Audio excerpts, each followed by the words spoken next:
Structure de la matière, TD 4, exercice 4.1.2D. Alors, on va reprendre ça là, ici.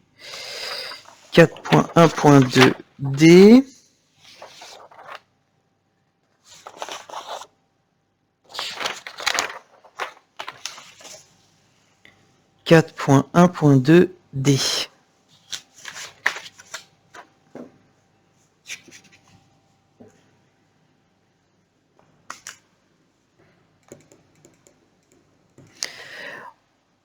On repose donc ce qu'on a trouvé comme intensité diffractée par notre chaîne carbonée.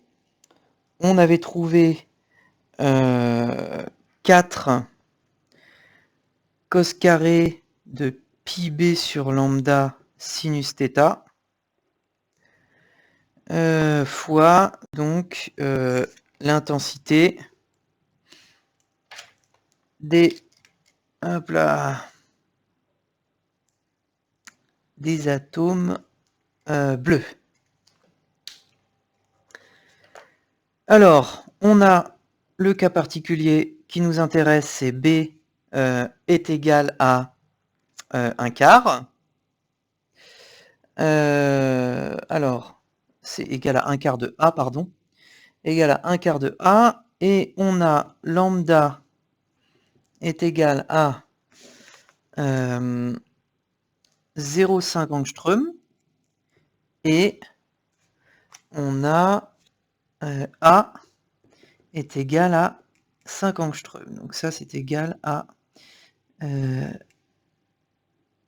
5/4 d'angstrom. Ok. Alors, on nous demande de dresser les valeurs croissantes de θ pour lesquelles les conditions de diffraction du réseau sont satisfaites. Alors, on avait vu que les conditions de diffraction, elles sont satisfaites quand θp est égal à arc sinus de P lambda sur A. D'accord? Eh bien, allons-y. Ordre de diffraction, P est égal à 0. Alors, d'abord, on va réécrire ça.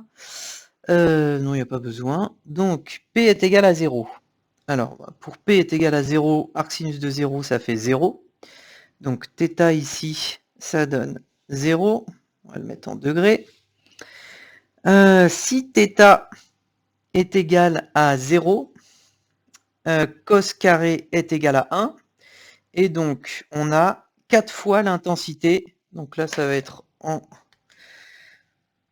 unité intensité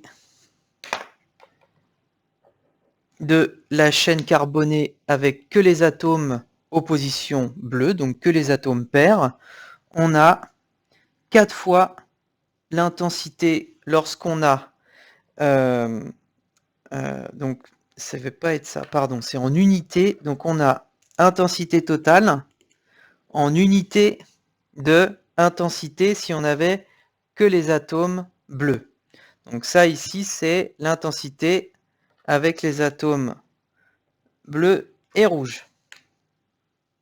Hop là.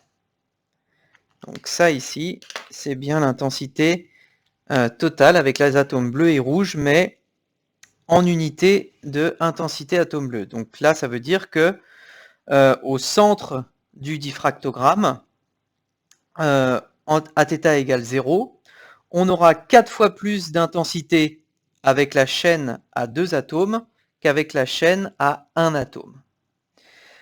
Pour l'ordre P égale 1, ça donne un angle de 5,7 degrés et on trouve un facteur 2. D'accord? Donc on aura pour l'ordre P égale 1 de diffraction 2 fois plus d'intensité avec les 2 atomes qu'il n'y en aurait avec l'atome seul. Pour l'ordre P égale 2, on trouve 11,5 degrés et on trouve cette fois 0. Donc là, on fait disparaître, en ajoutant l'atome en B, on fait disparaître l'ordre 2.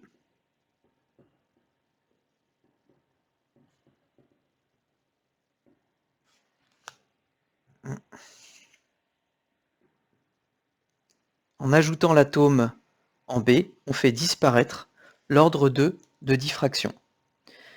Après, il y a un pattern, hein, c'est-à-dire qu'on va remonter. P égale 3, ça fait 17,5 degrés. On trouve un facteur 2. P égale 4, c'est 23,6 degrés. Et on trouve encore un facteur 4, etc., etc.